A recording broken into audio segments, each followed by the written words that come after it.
And then you mentioned differentiation, right? So you're able to create something that differentiates them. What are some of the things that you how do you solve those problems? What's your process? I tell people not to script things. I just want to really bring out their real personality. I actually sit down with them and tell me about your business. And people do want to script it. They feel very nervous about being in front of it. But if they bring a script, I tell them to put it down and put it away.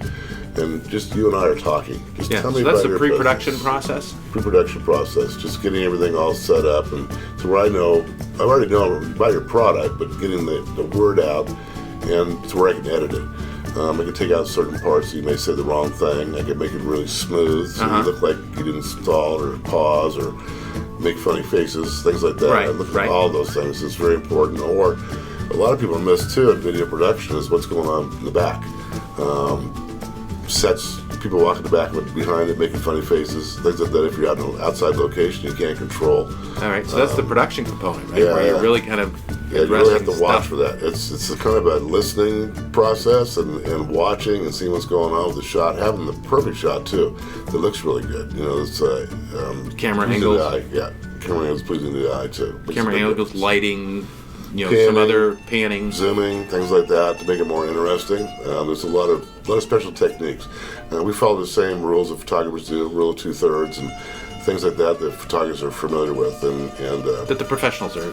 It's about professional work, right? Because anybody can take a picture, and today anybody can do a video, right? But there's a difference between the video that I might shoot with my camera and what you're putting together. Right. It's like a professional photographer that gets paid for doing it. There's a reason he's getting paid for doing it. He has an eye for it. Right. Same thing in video. We're just making those still shots happen in 60 frames a second. So then you have a post-production process. Post-production is actually putting it together and editing, and that's when you add the music, emotion, things like that to it, and making it all flow together. Or actually adding things to it too. It's like maybe we'll have you're still talking, and we're adding video over top of it, and we're showing what you're actually talking about as you're talking. And you can't do that live. No, you can't. You have to have video to do that. It's done a lot in movies. It's done a lot in TV ad commercials, things like that.